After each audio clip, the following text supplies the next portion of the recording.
The corner of a quiet heart. In the small, peaceful town of Vermont, where old wooden houses nestle under the canopy of maple forests, there are silent love stories blooming, challenging all social boundaries. This story is about Eliza, a widow in her early 40s, and Ethan, her late husband's distant nephew, who returned after many years away. What seemed like simple help, their accidental closeness began to crack the wall of loneliness, revealing deep emotions that neither dared to name. The afternoon rain poured heavily onto the wooden porch. Eliza, 41 years old, hastily gathered the dry laundry to her chest, but the mossy, slippery steps betrayed her. She felt her whole body lurch, and before her ah was fully out, a steel-hard arm wrapped around her waist, pulling her back. The soft body of the widow was pressed tightly against Ethan's muscular chest. The scent of a man's skin, the smell of sweat after a day of working. Ethan is a construction carpenter, and the humid smell of the rain blended and rushed straight into her senses. Ethan's hot breath on her ear made Eliza tremble. "Are you okay, Aunt?" Ethan's voice was hoarse, no longer the familiar tone of a nephew. His hand still held her waist tightly, an unintentional yet deliberate squeeze that threatened to shatter the thin line between them. Eliza looked up. The distance was too close. Close enough for her to clearly see the veins in his eyes, the confusion, and a raw emotion he was trying to suppress. She quickly pushed him away, stammering, "No, I'm fine. I just slipped." That night, Eliza couldn't sleep. The feeling when Ethan caught her, that gentle squeeze, and the warmth, it was too strange. It wasn't like how John used to hold her. This hug was warm in a different way, a warmth that made her heart tremble. She scolded herself. "You're just imagining things. He's a nephew, even if he's a distant one." It all started 3 weeks ago, the day Ethan, the carpenter, suddenly returned. The sky was also gloomy that day. Since John passed away, the house in this Vermont region had been strangely quiet. Yet there was the sound of a truck stopping, and a tall, sun-tanned man stood at the gate. "Aunt, it's Ethan. I just came from California." Eliza was stunned. The boy who used to run around the yard was now a decent, steady man after 10 years of absence. "I heard you were alone, so I asked for a few days off to come out here to help you clean up." The house suddenly felt alive again. During dinner, Ethan talked about everything. "How long are you staying?" Eliza asked. Ethan smiled, his eyes half joking, half serious. "Probably until you chase me away." That sentence made the lonely woman's heart flutter. That afternoon, Ethan fetched water to clean the yard, arranging the potted plants John had left behind. "This pot is chipped, Aunt." "Yes, just throw it away." "No, I'll patch it. It's chipped, but the plant is still alive." The simple statement made Eliza freeze. That evening, a light drizzle fell. They both sat on the porch. "Do you feel lonely?" Ethan asked.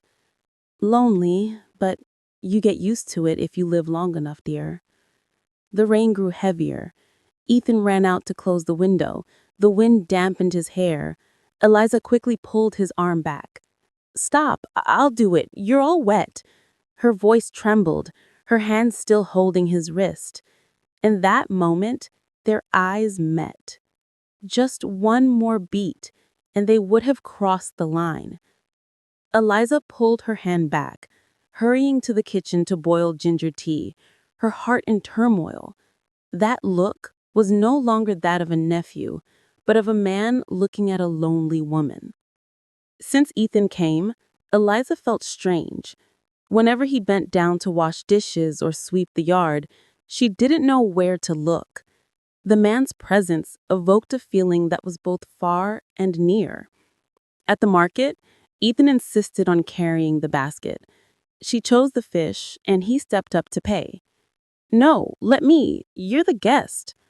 I'm not a guest. I consider this my home now. Her heart fluttered again. That afternoon, he meticulously started the stove. I remember when I was a kid, you often made salmon with asparagus. Can you make it again? Eliza pursed her lips, her heart suddenly tightening.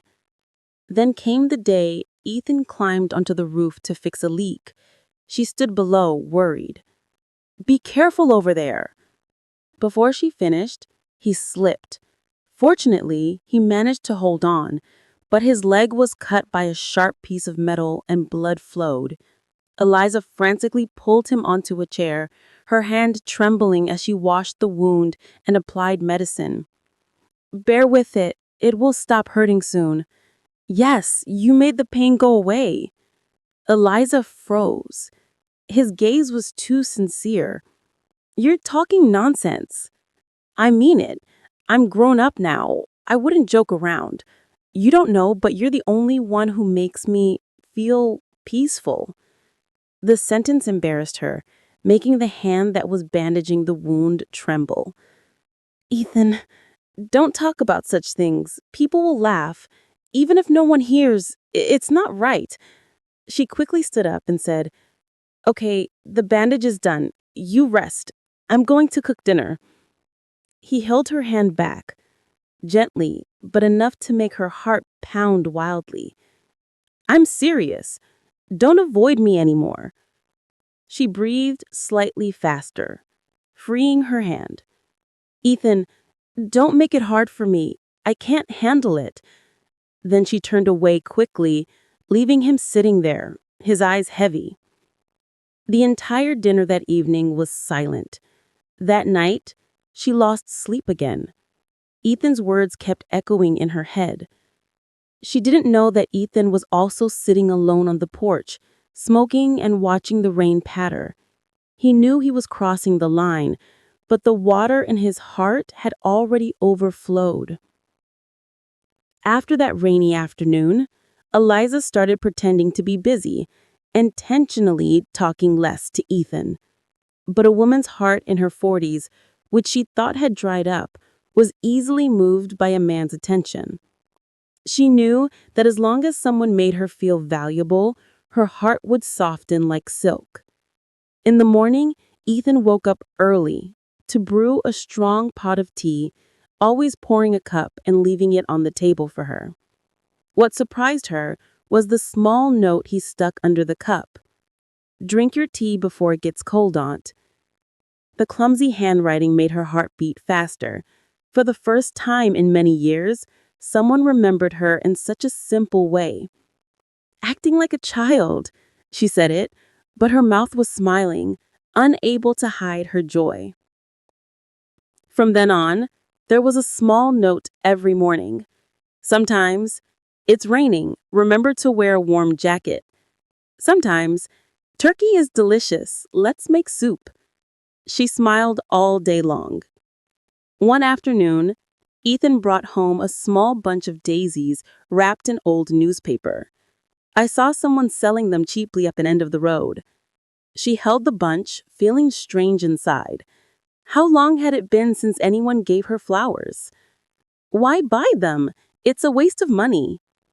She said it, but her fingers caressed the yellow daisies. It's not a waste. The house looks happier with flowers, and you look happier too. You know I'm happy? Of course. Your smile is different from when you're sad. That night, she was mending clothes. Ethan sat beside her, reading a magazine about construction. The scene was strangely peaceful. What are your plans for tomorrow? She asked. I'll stay a few more days and then decide. I don't care what people think. I just need to know if you're happy that I'm here. Eliza started, the needle she was sewing pricking her hand. Not happy or anything. It's just nice to have someone help out. Then that's happy enough. Ethan's voice was light but firm. The next morning, Ethan was repairing the fence in front of the yard. The old fence was crooked. She stood nearby, her heart sinking slightly as she remembered John. Ethan was hammering nails, beads of sweat dotting his forehead. Eliza quickly grabbed a towel to wipe him. It was a habit of a woman who once took care of her husband. Midway through wiping, they both froze. The towel was still on his forehead, and she drew her hand back. But it was too late. Ethan's hand had already grasped her wrist. "Aunt?"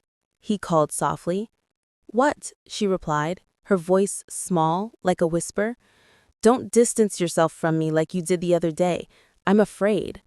Eliza took a deep breath, her voice hoarse. "I'm afraid. Afraid of what people will say, afraid of myself too." Ethan squeezed her hand gently.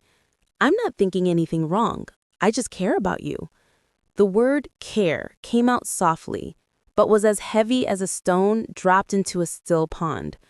She looked up, their eyes meeting. "Don't say that anymore, Ethan. I beg you." Ethan gave a sad smile. "I'm just telling the truth. If caring is wrong, I'll take it." That evening, Ethan ate little and went to sit on the porch. Feeling uneasy, she followed him out. "Aren't you hungry?" "Yes. I'm just thinking. I feel so peaceful here, but the quieter it is, the more I fear having to leave tomorrow." The wind blew her hair, gently touching his shoulder. Ethan turned, his voice husky. "How about I stay for good, Aunt? Stay to take care of you. Never leave." Eliza was startled, intending to say no, but the words caught in her throat. "You're still young. I don't want to be a burden to you." "No one is a burden if you love them, Aunt." That night, the rain poured down, thundering and lightning raging. Eliza, who was afraid of thunder, curled up in her room. A flash of lightning and a sudden loud explosion made her jump. Ethan rushed in. "Aunt, are you okay?" "No, I just startled. The thunder is too loud." "Why didn't you come sit in my room to feel less scared?" She hesitated, but finally nodded. Ethan's small room smelled of damp wood and rain. The thunder was still rumbling, but she didn't tremble as before. "Aunt," Ethan said softly, "when I was little, I always thought you were strict. Now I realize you're kind." She remained silent. "It's late. You should go to sleep. I'm going back." She tried to get up. He gently held her hand, just enough to stop her. "Just stay a little longer." His voice was low and warm, a voice that made people forget the storm outside. "Don't make this difficult for me." She pulled her hand away. "I'm a dozen years older than you. People will hear and laugh to death." "I don't care about others. I only fear that you don't understand my heart." "You don't understand everything yet. Affection is one thing." "Then tell me, what's the difference?" She was silent. "I don't want anyone to get hurt," she said, her eyes glistening. He looked at her for a long time, and there was determination in his eyes. He spoke slowly, word by word. "I promise, even if you want to send me away later, I won't go anywhere. I'll stay here and take care of you." That morning, the wind blew unusually strong. Eliza woke up with a dull headache, feeling dizzy but still trying to pick vegetables in the garden. She runs a small organic farm. Ethan saw this and immediately stopped her. "Are you tired? Your face is pale. Let me do it for you." "It's okay. I just have a slight headache." Before she finished speaking, her vision darkened and she stumbled, almost falling. Ethan rushed over to catch her. "Aunt, what's wrong?" "I guess I'm just dizzy." She completely collapsed in his arms. He was terrified. He had never seen her so weak. He carried her to the bed, his hands trembling as he got a wet towel and brewed ginger tea. Please, God, don't let anything happen to her. All he could do was sit beside her, holding her hand and calling her name repeatedly. Only when she faintly frowned did Ethan dare to breathe a sigh of relief. "You're awake. You scared me to death. You rest. I'll cook some porridge for you." It had been a long time since anyone cooked porridge for her. Just out of concern for her. She lay still, feeling both warm and aching inside.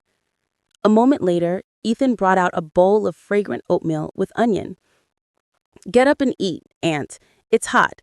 Let me blow on it for you." He sat on the edge of the bed, carefully blowing on each spoonful of porridge before feeding it to her. She tried to refuse, but Ethan's gaze was both firm and gentle, leaving her speechless. She pursed her lips and accepted the spoonful of porridge. It was hot, fragrant of grain, and fragrant of care. That evening, she woke up and saw Ethan sitting next to her, nodding off to sleep. He was slumped in the chair, his hands still holding hers, as if afraid that if he let go, she would disappear again. She looked at him and tears fell naturally. The next morning, she felt better. Ethan looked at her, his eyes suddenly deep. "I was so scared yesterday, Aunt. Do you know, I was afraid of losing you for real." She was stunned. "You talk like a child." "I'm serious. When I went away before, I thought I could forget, but when I saw you faint, I realized I couldn't bear it." She squeezed her sleeve tightly. "Ethan, don't say things that make me uncomfortable." "Uncomfortable or afraid?" Ethan asked. She was silent for a long time before replying. "Both." Ethan looked at her for a very long time, and there was determination in his eyes. He spoke slowly, word by word. "I promise, even if you want to send me away later, I won't go anywhere. I'll stay here and take care of you." Of you. She wanted to stop him, but refrained. Some words are spoken when people are at their weakest, and they touch the deepest part of the heart. Since the day she was sick, Ethan took very good care of her, but from that day on, another undercurrent began. That morning, Ethan was on the porch when his phone rang repeatedly. She didn't intend to listen, but his voice carried on the wind. "Yeah, I'm listening. Tanya, it's been a long time. I thought you forgot about me." Ethan's voice was completely different, lighter, and with a hint of a smile. "Oh, I'm in Vermont now. No, I haven't planned yet. Well, maybe I'll visit when I have a chance. Yeah, take care." He hung up and came inside. She quickly bowed her head, pretending to wipe the table. "Who were you talking to just now?" "Ah, an old friend from when I worked at the same factory. She called to check in." The two words sounded normal, but her heart ached. "You must have been close old friends?" she asked, her voice light, but her hand scrubbed the table harder. Ethan didn't notice, just smiled. "We were close. Once, when she was sick, I took her to the hospital, so we became fond of each other." She said, "Uh-huh," and turned away. She was absent-minded all day. She laughed at herself. What am I jealous of? Who am I to be jealous? In the afternoon, Ethan was inside the house diligently painting the fence. "The weather is beautiful this afternoon, isn't it, Aunt?" She replied, "Uh-huh," without looking. That evening, she took a few bites and put down her chopsticks. "Aren't you hungry?" "No, I'm just tired. I'm full." She stood up, quietly going into her room. Ethan watched her, his heart heavy. She tossed and turned all night. Ethan's laughing voice on the phone kept echoing in her mind. The next morning, she brought the food to the table and spoke softly. "When you go to the market this afternoon, remember to buy enough ingredients, because I probably won't be cooking much soon." "Huh, why?" "You seem tired. Maybe you should go to Aunt Betty's house for a few days for a change of scenery." Ethan froze. He understood that something was slipping away. Or, did I do something wrong? "No, you didn't do anything." "Then why are you avoiding me? Look at me. Tell me the truth." His voice was noticeably lower. She slowly turned back, her eyes glistening with tears. "Ethan, you're young. You can't stay here forever. You have friends. You have your own life. I shouldn't keep you." "Keep me? Who said you're keeping me here? It's because I want to. But you'll regret it. And then someone else will need you more. Who are you referring to?" She bit her lip and remained silent. Ethan understood. He sighed. "Tanya called me about an old debt. It's not what you think. She borrowed some money from me and wanted to repay it." The space fell silent. She sat down, her voice tiny. I thought, "You thought I was leaving?" Ethan smiled faintly. He stepped closer and spoke softly. "Aunt, I'm not going anywhere. I promised, didn't I? I know you're afraid of what people say, afraid of the bad reputation, but Aunt, I just want to be by your side. Anything is fine." She choked up. "You say that, it makes things hard for me." "Hard because of what? Because of the word aunt-nephew or because I'm younger?" "Both," she said quickly. Ethan looked at her and smiled sadly. "Then, let me be an outsider, because if I can be close to you like this, I feel content," he said and walked out onto the porch. She sat there, tears falling uncontrollably. In the afternoon, the wind picked up. She went out onto the porch and saw him sitting alone, his gaze distant. "Ethan," she called softly, "don't be sad. I'm not angry with you. I know, but you have to understand, some things, the closer you get, the more painful they are. And if we're far apart," she looked at him, smiling with tears in her eyes, "then I miss you." Since that day, the small house in Vermont had been strangely quiet. No one blamed anyone, and there were no more jokes, just stolen glances and sighs. Ethan still woke up early to brew tea, but Eliza no longer sat to drink it with him. One morning, she was sweeping the yard when Ethan's phone rang constantly. He answered the call and his face turned pale. "Yes, I know, I'm coming right back. Your mother back home fell and broke her leg. Your aunt called and told you to return immediately." It felt as if the ground gave way beneath her. "Yes, go ahead. I can manage here." Ethan hastily packed up. "I'll be back in a few days. I'll come right back once everything is settled." When the sound of the car faded, Eliza stood still for a long time. The house suddenly felt empty. She walked around, seeing Ethan's shadow everywhere. His shirt hung behind the door, his slippers by the steps. She sighed. He's gone, but his presence remains. On the third day, her phone rang. It was Ethan. "Aunt, my mother had surgery and is recovering. I guess I'll have to stay and take care of her for a few days." "Yes, just stay. I can manage here." "Yes, I miss home so much." The sentence made her pause. "Miss home or Miss Lee?" she accidentally asked. There was silence on the other end for a few seconds. Then Ethan laughed. "Both." The call was short but left a long, warm feeling in her. One evening, a cold wind blew in. She was closing the door when she heard a voice calling, "Aunt, I'm back." She froze. Ethan walked in, his clothes covered in road dust. "You're back?"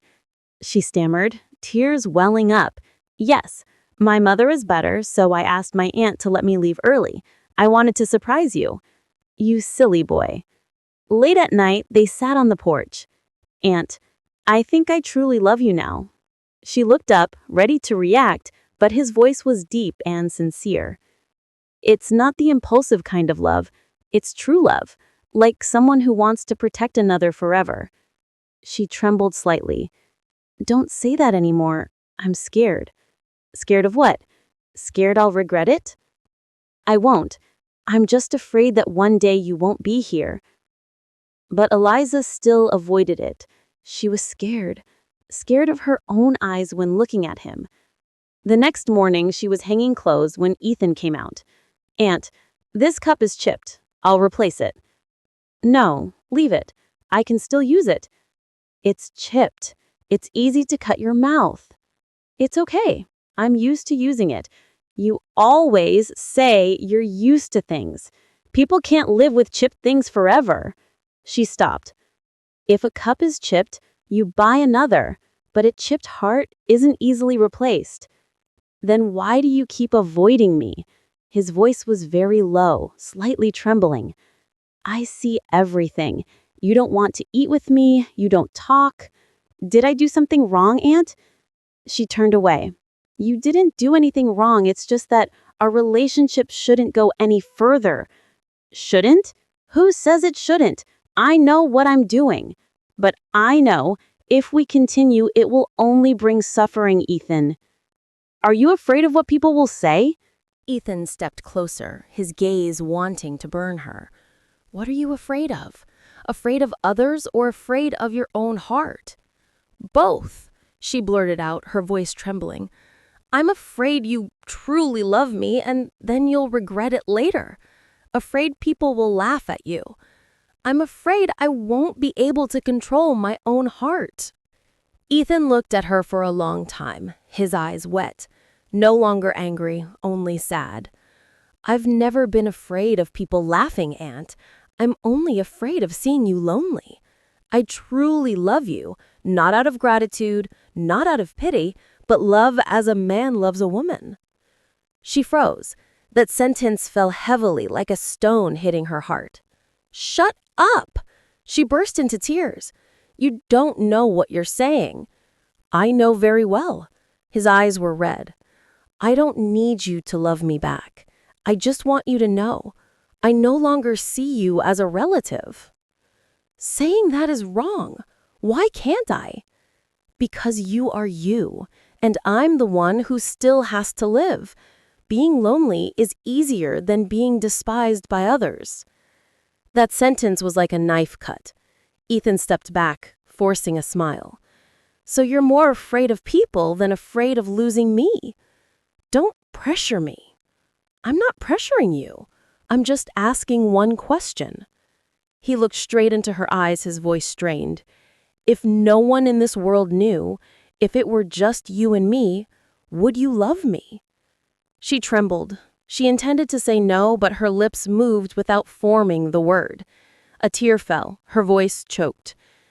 Ethan, don't force me to say something that, once said, I won't dare to live anymore. Ethan sighed and turned away. I understand.